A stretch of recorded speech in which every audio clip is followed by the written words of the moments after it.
कुछ दरवाजे कभी नहीं खोलने चाहिए, क्योंकि उनके पीछे क्या है इसका अंदाजा भी नहीं लगाया जा सकता।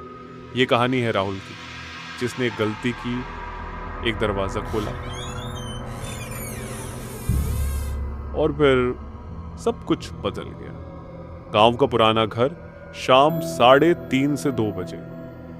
राहुल गर्मियों की छुट्टियों में अपने दादी के गांव आया था। दादी का घर बहुत पुराना था, दीवारों से प्लास्टर झड़ चुका था, खिड़कियां चटक चुकी थी और ऊपर एक कमरा था जिसका दरवाजा हमेशा बंद रहता था।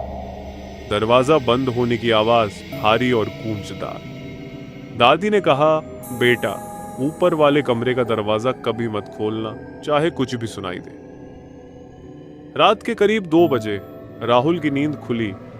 उसे ऊपर से आवाज आई, जैसे कोई भारी चीज खींच रहा हो, फिर किसी के पैरों की आवाज ऊपर। राहुल ने दादी को उठाया, लेकिन उन्होंने कहा, कुछ मत बोल, सब ठीक है, सो जा। दूसरी रात राहुल की जिज्ञासा 3:30 से 5 बजे। अगली रात आवाजें और तेज थीं। अब राहुल से रहा नहीं गया। उसने टॉर्च उठाई और सीढ़ियां चढ़ने लगा। हर कदम के साथ उसका दिल और तेज धड़कने लगा। वो कमरे के पास पहुंचा। दरवाजा बंद था, लेकिन अंदर से कुछ सरसराहट सुनाई दे रही थी। फुसफुसाहट में, मुझे बाहर निकालो।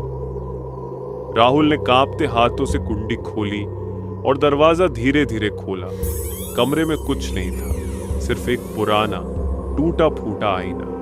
जैसे ही राहुल ने आईने में देखा, उसका चेहरा बदलने लगा। उसने खुद को नहीं देखा, बल्कि एक सड़ा हुआ खून से सना चेहरा जो मुस्कुरा रहा था। अगले ही पल वो छाया आईने से बाहर निकली और राहुल की जगह ले ली। अब असली राहुल उस कमरे में बंद है, आईने के पीछे चिल्ला रहा है, लेकिन कोई सुन नहीं सकता। नीचे दादी के पास जो बैठा है वो राहुल नहीं है, वो कुछ और है। 9 बजे से 9:45 तक अगर किसी पुराने घर में कोई दरवाजा हमेशा बंद रहे, तो शायद उसके पीछे कोई है जो बाहर आने का इंतजार कर रहा है, जैसे राहुल के घर में अब भी कोई बंद है।